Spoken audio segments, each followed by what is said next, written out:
आज के कार्यक्रम में मुख्य अतिथि के रूप में विद्यमान हम सभी से कनेक्ट हो रहे माननीय कुलपति डॉक्टर भीमराव अंबेडकर विश्वविद्यालय आगरा, मेरे अनन्य मित्र और देश के प्रमुख अर्थशास्त्री प्रोफेसर अशोक मित्तल जी, दीनदयाल उपाध्याय गोरखपुर विश्वविद्यालय गोरखपुर से वक्ता के रूप में सहयोग कर रहे प्रोफेसर संदीप दीक्षित जी, प्रोफेसर हरीश्वर दयाल जी, निदेशक प्रमुख राजकोषीय अध्ययन संस्थान झारखंड सरकार, और मेरे प्रिय बंधु प्रोफेसर गिरीश त्रिपाठी जी, अध्यक्ष उच्च शिक्षा परिषद उत्तर प्रदेश, जो संभवतः तकनीकी दिक्कतों से कनेक्ट नहीं हो पा रहे हैं, और वे सभी जो इस कार्यक्रम से इस समय संबद्ध हैं, प्रतिभागी गण और सभी सुधीगण जिन्हें इस समय वैश्विक अर्थव्यवस्था की विशेष चिंता है और कैसे कोरोना के दुष्प्रभाव से मुक्ति पाई जाए, इसका समाधान खोजने के लिए तत्पर हैं। ये सभी लोग साथ ही इसका आयोजन कर रहे हैं हमारे विश्वविद्यालय में अर्थशास्त्र के अध्यक्ष प्रोफेसर नीति जैन, यहाँ सामने उपस्थित डॉक्टर मनीषा शर्मा, हमारा तकनीकी स्टाफ, आप सभी को विश्वविद्यालय की तरफ से बधाई और हमारे सभी मित्रों को मेरा नमस्कार। आज हम सभी वैश्विक धरातल पर एक अदृश्य विषाणु से त्रस्त हैं। कोरोना 19 नामक जो वायरस है, इसने दुनिया की गतिविधि को ही गतिरुद्ध कर दिया है। एक तरह से विकास की जो व्यवस्था है, जो मानव जीवन के लिए नितांत आवश्यक है, उसको उस हालात में पहुंचा दिया है जहां से आरोह और अवरोह जैसे शब्द दिखाई ही नहीं देते। उतार है, चढ़ाव नहीं है, विकार है, सुधार नहीं है, अर्थात हम एक विशेष दबाव और तनाव की स्थिति में आ गए हैं। इसमें प्रमुख रूप से जो आर्थिक क्षेत्र है, सामाजिक व्यवस्था के साथ साथ वो बहुत ज़्यादा प्रभावित हुआ है। आमतौर पर यह मान्यता रही है कि विश्व में वह राष्ट्र महत्वपूर्ण होता है जिसके पास बहुत अधिक सैन्य शक्ति होती है, अर्थात सामरिक क्षमता राष्ट्र की महत्ता का निर्धारक होता है। लेकिन जब से उदारीकरण, भूमंडलीकरण और निजीकरण का दौर शुरू हुआ, तब से लगने लगा कि अब आर्थिक व्यवस्था और आर्थिक समृद्धि एक राष्ट्र की महत्ता का परिचायक है। इसलिए प्रत्येक राष्ट्र आर्थिक प्रतिस्पर्धा में लग गया और सभी अपने यहाँ जीवन स्तर को नए समीकरणों, नए संदर्भों में व्याख्यायित करने लगे। ऐसी स्थिति में अर्थव्यवस्था ही संचालक धुरी हो गई पूरी विश्व व्यवस्था की, और नए शक्ति समीकरण दुनिया में स्थापित होने लगे। सोवियत संघ के विघटन के बाद अर्थव्यवस्था का प्रमुख केंद्र संयुक्त राज्य अमेरिका हो गया। यूरोपीय संघ बहुत दिनों से आर्थिक सशक्तिकरण की स्थिति में है।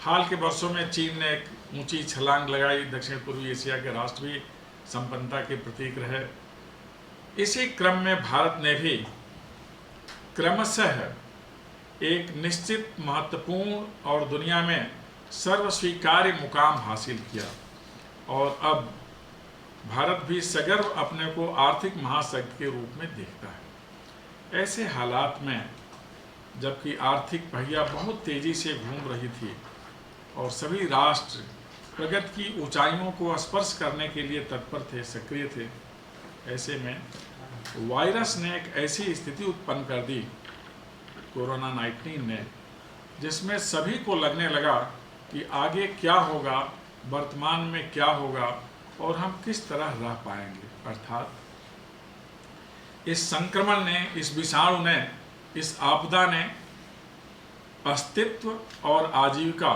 दोनों को झकझोर कर रख दिया। पहले हमारा अस्तित्व सुरक्षित रहे और हमारी आजीविका चलती रहे, अर्थात जीवन यापन होता रहे। किसी भी देश की अर्थव्यवस्था के कुछ प्रमुख निर्धारक तत्व होते हैं, जिसमें आय और आजीविका, उत्पादन और उपभोग यह महत्वपूर्ण माने जाते हैं, और इन सभी का सहयोग करने के लिए उद्योग की एक अलग अहमियत होती है। इसीलिए कहा जाने लगा था कि आधुनिक काल में उद्योग ही विशेष मंदिर हैं, जहाँ से आशीर्वाद, प्रसाद सब कुछ मिलता है, रहने के लिए स्थान भी मिलता है, आजीविका का साधन भी मिलता है। इसलिए उद्योगों के प्रति तेजी से रुझान बढ़े और औद्योगिकृत राष्ट्र ही क्रमशः दुनिया में महत्वपूर्ण होते चले गए। ऐसे हालात आए कि अब उद्योगों के माध्यम से दुनिया में एक नई औद्योगिक संस्कृति विकसित की जाए, जिसमें संबंधों की पहचान आर्थिक धरातल पर तय होंगे, अर्थात सामाजिक, राजनीतिक, मार्मिक संबंधों के ऊपर आर्थिक संबंध स्थापित हो गए। प्रत्येक व्यक्ति, प्रत्येक समाज, प्रत्येक राष्ट्र एक दूसरे के साथ मूल्य का सिद्धांत अपनाने लगा, आय व्यय के बारे में सोचने लगा, कैसे हमारी आर्थिक शक्ति बढ़ेगी इसके बारे में सोचने लगा। दुनिया के राष्ट्रों में औद्योगिक संदर्भों में आर्थिक शक्ति बढ़ाने के दो उपाय माने गए और उन्हें दो अर्थव्यवस्था के नाम से जाना जाता है, इकोनॉमी ऑफ स्केल और economy of scope. Economy of scale के अंतर्गत कम लागत में अधिक से अधिक उत्पादन की प्रवृत्ति पर विचार किया गया कि कैसे सस्ता श्रम हो, सस्ता कच्चा माल हो और उत्पादन अधिक हो, और फिर ऐसे सस्ते उत्पादन के माध्यम से निर्यात करके अधिक से अधिक समृद्धि प्राप्त कर ली जाए। दूसरा सेक्टर इसका निर्धारित किया गया, जिसे इकोनॉमी ऑफ स्कोप कहते हैं। एक ही स्थान पर विभिन्न प्रकार के उत्पाद बनाए जाएं, अलग अलग उत्पाद स्थापित करने में, प्राप्त करने में ज़्यादा लागत हो सकती है। एक ही साथ अगर विभिन्न प्रकार के उत्पाद बने तो लागत कम हो सकती है, अर्थात कम लागत में अधिक आय। इस तरह की व्यवस्था दुनिया में चलने लगी और फिर आर्थिक संदर्भों को हम सेंसेक्स से तय करने लगे, बैंकिंग व्यवस्था से तय करने लगे, जीवन यापन किस तरह से होगा इसको देखने लगे, और जीवन स्तर का निर्धारण हम उपभोक्ता वस्तुओं से करने लगे। एक कृत्रिम किस्म की आवश्यकता सृजित होने लगी और उस आवश्यकता की पूर्ति के लिए अधिक से अधिक उत्पाद तैयार किए जाने लगे और पूरी दुनिया को, जिसे हम केवल समाज कहते थे, मार्केट सोसाइटी का नाम दिया गया, जिसे हम बाजार समाज कहते हैं। पूरी व्यवस्था ही मार्केट सिस्टम में बदल गई, जहां माल, मनुष्य, मुद्रा, मशीन, उत्पादन, उपभोग, प्रबंधन ऐसे शब्द प्रचलित हो गए। इस अर्थव्यवस्था के अंतर्गत आजीविका, रोजगार और व्यापार के दो सेक्टर निर्धारित हो गए, ऑर्गेनाइज सेक्टर, अनऑर्गेनाइज सेक्टर। हम लोगों को ऐसा लगता है कि ऑर्गेनाइज सेक्टर में आजीविका का अस्थायित्व है, अनऑर्गेनाइज सेक्टर में आजीविका तो है लेकिन अस्थायित्व नहीं है। यह भी सत्य है कि अनऑर्गेनाइज सेक्टर आज ऑर्गेनाइज सेक्टर की तुलना में ज़्यादा आजीविका के साधन भी सुलभ कराता है और उत्पाद वृद्धि में इसकी बहुत महत्वपूर्ण भूमिका भी होती है। लेकिन जब कोई आपदा आती है अथवा कोई समस्या उत्पन्न होती है तो सबसे बुरा प्रभाव अनऑर्गेनाइज सेक्टर पर पड़ता है। एक नए किस्म की व्यवस्था नए किस्म की समस्या उत्पन्न कर देती है। अनऑर्गेनाइज सेक्टर में दूर स्थान पर जाकर व्यक्ति बहुत सारे कार्य करता है, यहाँ तक कि हम विदेश में भी चले जाते हैं तो इस तरह से प्रवासी कामगार, दूर में जाकर काम करने वाले लोग, इनकी एक अलग व्यवस्था हो जाती है। लेकिन जब आपदा आती है तो तीन समस्याएं उत्पन्न होती हैं। आप कह सकते हैं तीन के ऊपर बुरा प्रभाव पड़ता है। एक तो उत्पादन के ऊपर, फिर मजदूरों के ऊपर और तीसरा श्रमिक प्रबंधन के ऊपर। इससे जो संबद्ध समस्याएं हैं वो उत्पन्न होती हैं। पलायन होने लगता है, विस्थापन होने लगता है और प्रवासी कामगारों की वापसी की समस्या उत्पन्न हो जाती है। तो हम जो एक मार्केट सोसाइटी में बढ़े हुए थे, जहां बाजार ही हमारे संबंधों को निर्धारित करने लगा था, वहां इस पलायन, विस्थापन और प्रवासन का कोई उपचार रह ही नहीं जाता। इसके लिए फिर सोचना पड़ता है कि हम करें तो क्या करें। आमतौर पर जब हम राष्ट्रीय समृद्धि की बात करते हैं तो जीडीपी का उल्लेख करते हैं। किसी भी देश का ग्रॉस डोमेस्टिक प्रोडक्ट क्या है और प्रति व्यक्ति आय क्या है, पर कैपिटा इनकम। इसी से हम सामाजिक जीवन का भी निर्धारण करते हैं, लेकिन ऐसा ही नहीं है। जीवन स्तर के कई चरण होते हैं। हमारी सोच कैसी है, हमारी समझ कैसी है, हमारे अंदर संतोष का गुणांक कितना है, इस आधार पर हम जीवन स्तर का निर्धारण करते हैं। हमारे पास यात्रा करने के लिए 20 कार हैं, यह हमारे जीवन स्तर का निर्धारण नहीं कर सकते। हमारे देखने के लिए 20 से 25 टीवी हमारे घर में है, यह हमारे जीवन स्तर का निर्धारण नहीं कर सकते। मनुष्य का जीवन सामानों से नहीं, संतोष और सहयोग से चलता है। सामान ही अगर जीवन यापन के आधार होते तो आज की जो प्रमुख आर्थिक शक्तियां हैं, जिन्हें कहा जाता है कि हताशा की स्थिति में है, वह स्थिति नहीं आती। इस कोरोना ने दुनिया के संपन्नता की ओर अग्रसर असंपन्न राष्ट्रों को एक स्तर पर लाकर खड़ा कर दिया। आज कोई ऐसा नहीं कह सकता कि हम दूसरे से बेहतर स्थिति में हैं। कारण कि जिनके पास उपभोग की बहुत ज़्यादा सामग्री है, वह उपभोग करने की स्थिति में ही नहीं। जिनके पास नहीं, उनके लिए समस्या ही नहीं है। अर्थात सभी राष्ट्र एक स्तर पर आ गए। वैश्विक स्तर पर जो आयात निर्यात, आर्थिक संतुलन असंतुलन की स्थिति थी, यह बुरी तरह प्रभावित हुई है। इसके चलते कई देश, कई व्यवस्थाएं अब विचार के दायरे में आ गई हैं। अभी ये कोरोना की हालत है, हमारे ही देश में मजदूरों का पलायन, विस्थापन नहीं है, दुनिया के सभी देशों में है। अनऑर्गेनाइज सेक्टर, प्राइवेट सेक्टर पर इतना ज़्यादा कुठाराघात हुआ है कि आने वाले दिनों में वह कैसे खड़े होंगे, यह विचारणीय विषय है। आज कोई नहीं सोच रहा कि हम उपभोग की कौन सी सामग्री पैदा करें।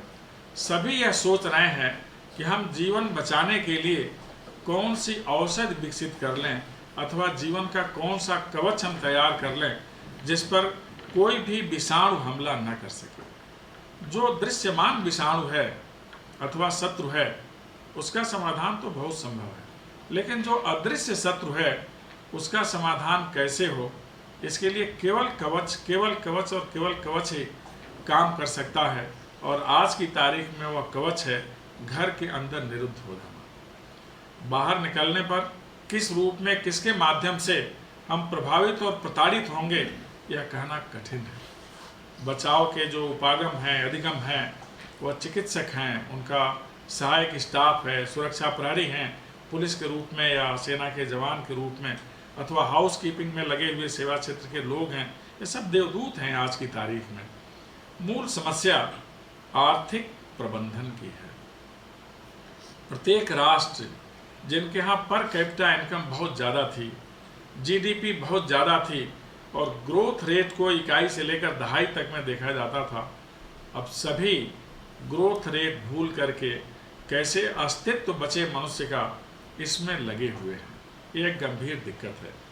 चाहे यूरोप हो, आप सभी जानते हैं यूरोप के सारे प्रमुख राष्ट्र आज किस दुर्दशा की स्थिति में है। दुनिया का सर्वाधिक महत्वपूर्ण राष्ट्र संयुक्त राज्य अमेरिका इस व्याधि से कितना आक्रांत है। जो इस व्याधि का जनक राष्ट्र है चीन, उसकी स्थिति का सत्य अनुमान है ही नहीं। जहाँ मीडिया पूर्णतः स्वतंत्र नहीं है, सूचनाएं उतनी ही बाहर आती हैं जितना चीन के माध्यम से भेजा जाता है। उसकी क्या स्थिति होगी जिसने तमाम तरीकों से सस्ता श्रम, सस्ता माल और पूंजी निवेश के माध्यम से संपन्नता की ऊंची छलांग लगाई थी, आज किस रूप में है। रूस जैसी महाशक्ति भी आज विशेष पीड़ा की स्थिति में है। चाहे यूरोप हो, एशिया हो, अफ्रीका हो, दोनों अमेरिकी महाद्वीप हों, उत्तरी अमेरिका, दक्षिणी अमेरिका, ऑस्ट्रेलिया हो, सब जगह आर्थिक कमर टूटने की स्थिति में है। इसलिए अब चिंता और चिंतन का विषय यह है कि जब कोरोना रूपी समस्या का समाधान हम कर लेंगे तो पोस्ट कोरोना फेज में आर्थिक व्यवस्था सुधारने के लिए हमें क्या करना चाहिए, वह हमारी रणनीति क्या होगी और विशेष करके भारत की भूमिका इसमें क्या होगी। हम आप सभी जानते हैं कि भारत मूलतः कृषि प्रधान देश है, जहां अन्न उत्पादन के साथ कम से कम 1 वर्ष के लिए अन्न संचय की भी व्यवस्था होती है। इसलिए कोई भी आपदा आए तो साल भर तक तो हम आसानी से झेल ही जाते हैं। यह सौभाग्य की बात है कि इस वर्ष भी हमारे यहाँ कृषि उपज अन्य वर्षों की तुलना में बहुत ज़्यादा है। इसलिए अन्न जो हमारे जीवन यापन का प्रमुख आधार है वो हमारे देश में संकट नहीं बनने वाला। जो सुख सुविधा और उपभोग के नए साधन हैं उसकी तरफ रुचियों को कम करना पड़ेगा। 3 प्रमुख क्षेत्रों में ध्यान देना होगा। पूरी दुनिया को, भारत के साथ ही साथ, कोरोना फेज के बाद श्रम और श्रमिक प्रबंधन किस तरह से किया जाए, पूंजी निवेश, पूंजी वितरण, पूंजी समायोजन, यह किस तरह से किया जाए ताकि लोगों के पास सुविधापूर्वक पूंजी पहुंच सके, उनके रोजगार के लिए, उनके व्यापार के लिए और जो उनसे अपेक्षित व्यवहार है उसके लिए। तीसरा पक्ष जिस पर हमें ध्यान देना है कि अब तकनीकी का उपयोग किस तरह से हो, प्रौद्योगिकी को किस तरह से हम सुलभ कराएं, लोगों की सुविधा के अंतर्गत लाएं और राष्ट्रों की पहुंच में लाएं। अर्थात प्रौद्योगिकी का ट्रांसफर यह विशेष मायने रखता है। इस 3 पर ध्यान देने के बाद जो प्रवासी कामगार हैं, जो इस आपदा से बेकार हो गए लोग हैं, उनके लिए हमें नए रास्ते तैयार करने पड़ेंगे, पूरी दुनिया में करना पड़ेगा। आयात निर्यात के संतुलन पर फिर से ध्यान देना होगा। राष्ट्र जो आर्थिक प्रतिस्पर्धा में लगे हुए थे, प्रतियोगिता में लगे हुए थे, अब उन्हें आर्थिक सहयोग करना पड़ेगा एक दूसरे के लिए। जिन क्षेत्रों में विकास की संभावनाएं होंगी वह होगा मेडिकल सेक्टर, जिसमें मानव रक्षा के लिए कवच तैयार किए जाएंगे और व्याधियों से निपटने के लिए औषधियां तैयार की जाएंगी। अभी तक हम लोग आधुनिक औषधियों पर ही विचार करते थे, अब वह समय आएगा जब हम परंपरागत औषधियों पर भी विचार करेंगे। उन औषधियों पर विचार करेंगे जिसे हमें प्रकृति ने दिया है, जिन्हें हम हर्बल प्लांट्स कहते हैं, जो प्रकृति से प्राप्त हमें औषधीय पौधे हैं, इनके तरफ भी हमें जाना पड़ेगा। योग का ध्यान रखना पड़ेगा। योग, ध्यान, ये सब उपाय होंगे अपने को आने वाले दिनों में मजबूत बनाने के लिए। ईश्वर न करें फिर कोई महामारी आए और इस महामारी का यथाशीघ्र उन्मूलन हो, फिर भी मनुष्य को अब अपने पर समय देना पड़ेगा। आर्थिक भागदौड़ में हम लोगों ने अपने पर ध्यान देना कम कर दिया था, इसलिए आवश्यक है कि हम अब अपने पर भी ध्यान दें, अपनों पर भी ध्यान दें, अपनी बुद्धि को हम विमल बना करके रखें, परिमार्जित रखें, क्योंकि जब कुछ भी काम नहीं देता है तो मेधा काम देती है। हम अपनी प्रज्ञा के बल पर खड़े रह पाते हैं, हमें उसकी ओर जाना पड़ेगा। भारत जैसे देशों में जो कृषि प्रधान देश हैं, इस तरह जो अभी मजदूरों का विस्थापन हुआ है, एक क्षेत्र से दूसरे क्षेत्र में पलायन हुआ है, उसके लिए मनरेगा में निवेश बढ़ाना पड़ेगा। आंगनबाड़ी कार्यकर्ताओं पर विशेष ध्यान देना पड़ेगा। पूरी दुनिया के स्तर पर फिर से सोचना पड़ेगा, भारी उद्योग मायने रखते हैं अथवा लघु, सूक्ष्म और मध्यम उद्योग मायने रखते हैं। इन सारी चीज़ों पर हम विचार करेंगे, तब हमारी रणनीति ज़्यादा कारगर सिद्ध होगी। भारत के लिए यह चुनौती अब एक अवसर के रूप में है। जो बहुत से राष्ट्र चीन में निवेश कर रहे थे, विशेषकर इलेक्ट्रॉनिक्स के क्षेत्र में, कॉटन इंडस्ट्री के संदर्भ में, अब उन सबका, मोबाइल कंपनियों के रूप में, अब उन सबका मार्ग भारत की तरफ आएगा, क्योंकि सर्वाधिक सुरक्षित राष्ट्र है। हर प्रकार की सुरक्षा है और यहाँ कारपोरेट टैक्स भी दुनिया में सबसे कम है।